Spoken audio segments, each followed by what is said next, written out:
Hi, I'm Sadie. So, my brother recently told me that he thinks life is about trying to relive your childhood. Oh. I think he meant that life is about trying to live in the way that yourself as a child lived, without excessive worry or stress, without overthinking, and without there needing to be a reason for everything you do. That made more sense to me than anything I'd ever heard. I was at peace as a child. I didn't know everything I know now, but I didn't need to. I acted without knowing the reason and felt without limits. The other thing I did was make. It was important, and I trust that it was because I trust the actions of that young and unmolded version of myself. I didn't use the word art to define what I was making. I didn't even talk about it at all back then, but I didn't need to. I made people out of plastic cups and buildings out of boxes, and once a double-decker bus. I made enough for everyone in my family to get an invention of their own for Christmas. That work I was making was proof of who I was and what I knew. I was a child living a very privileged and sheltered life, surrounded by people who were just like me. I didn't deal with blatant first-hand hatred or discrimination. I didn't understand yet what I was a part of. I was ignorant to the world's truths, and although I didn't know it then, that was a luxury. I was ignorant, but it was okay because I wasn't expected to be anything more. Then I had to grow up, and I had to go to school, and I had to deal with people, and I had to learn a lot. I had to learn about all of the sadness and cruelty our world faces. My understanding of how much injustice and trauma that existed grew exponentially. I found out that people were being killed at the hands of other people, and animals were being mass murdered. I found out that there was hatred and inequality in every corner of the world.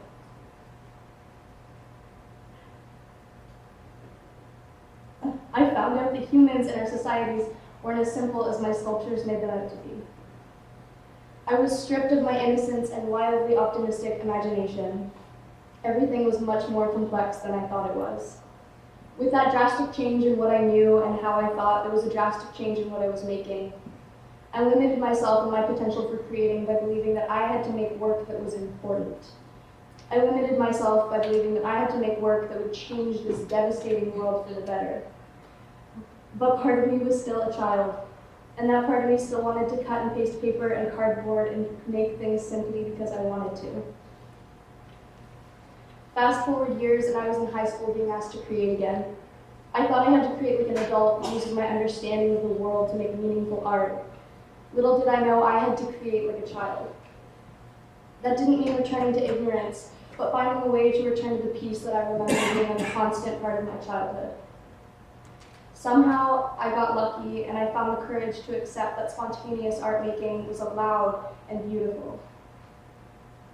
Letting go of needing there to be a reason for everything I created would be how I could return to the peace that I had missed for so long.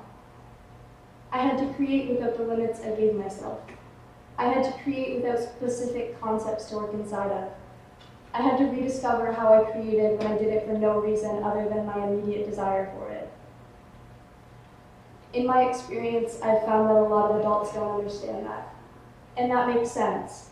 I understand feeling like you have to make art about the horrors of being a person because for a long time I thought I did. I'm sorry, but learning that although those horrors exist and need to be talked about, having a place in my life where only peace and mindfulness is also immensely important. So that is what art making has become for me. That's why all of these pieces exist. Because this way of creating doesn't come with an immediate conceptual explanation and often never an explanation at all, I know it is completely raw. I can always rely on the work's authenticity. I can rely on the fact that the work I make will always be a reflection of or a manifestation of who I am and what I want when I make it. I experienced that process of first creating freely and spontaneously when I was young, and then later understanding how that work reflected who I was when I made it. So that's what I'm doing again, now that I've rediscovered the importance of simple art in my life. I'm creating because I find peace in doing so. And once I've done this for a long time and I'm far enough away from this section of my life, I will be able to look back at all of the work I have as a visual story or autobiography.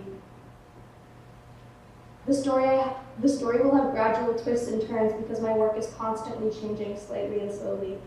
It grows and expands as I do because this work is all just proof of my existence and what is happening to me. I only become aware of that though when I reflect on all of it, when I reflect on the story I've been writing about myself with this work. This story will continue as long as I'm living and my hands are still making and my mind is still letting my work be honest.